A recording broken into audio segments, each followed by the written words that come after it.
Iran আর Israel এক প্রকারে যুদ্ধ চলতে আছে। আর এই যুদ্ধটা এমন ভাবে সাজিয়ে গুজিয়ে আনছে আমেরিকা আর ইসরায়েল।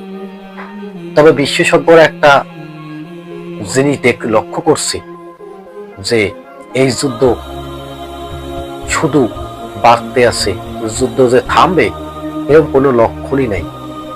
যুদ্ধ থামতো যদি ইরান যদি মাথা নত করতো যে আমি পারমাণবিক অস্ত্র আর তৈরি করবো না, পারমাণবিক অস্ত্র আর বানাবো না, তাহলে বাস আমেরিকা শান্ত হয়ে যাইত, ইসরায়েলও শান্ত হয়ে যাইত।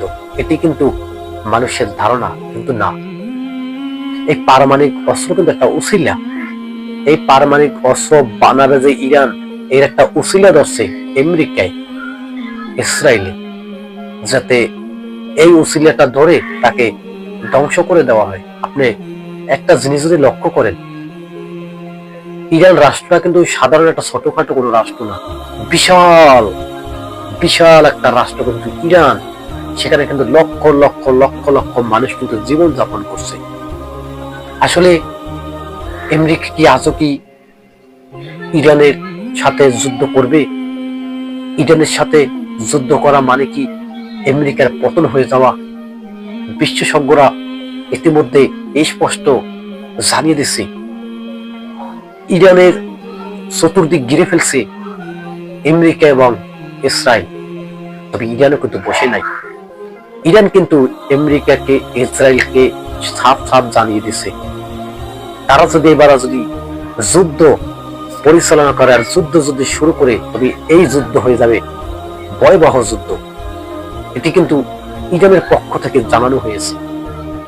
আপনারা যদি বিশেষজ্ঞদের কোন ভিডিও দেখতে চান, আপনারা চাইলে দেখতে পারবেন। সোশ্যাল মিডিয়ার ভিতরে যে সমস্ত ভিডিওগুলা তোলপাড় শুরু করে দিচ্ছে, অনেক মানুষে কিন্তু এই ইরান আমেরিকা যুদ্ধ নিয়ে কিন্তু অনেক মিথ্যা তথ্য দিচ্ছে। তবে আমার এই চ্যানেল থেকে আশা করি কোনোভাবেই মিথ্যা তথ্য পাবেন না। সত্যি প্রত্যেকটা ভিডিও, প্রত্যেকটা নিউজ আপনাদেরকে সত্যিকারে তুলে ধরা হয়েছে। আজকে দেখুন আমেরিকার ইরান যুদ্ধের মহড়াটা কোথায়? সাগরের ভিতরে।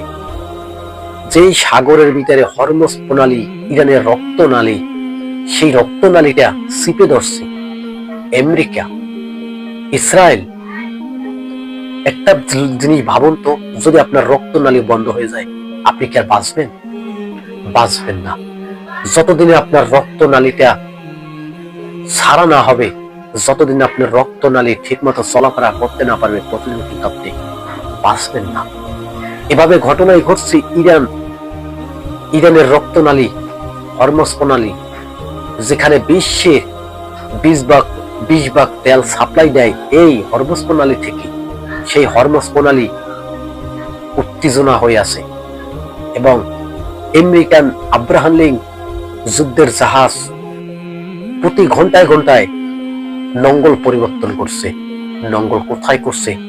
একবারে যায় মহাসাগরে, একবারে যায় ওমান সাগরে, আর একবার যায় চীন সাগরে। মানে ওর দিক পরিবর্তন করছে। আমেরিকান আব্রাহাম লিঙ্কনের ভিতরে 5000 নাবিক কাজ করছে।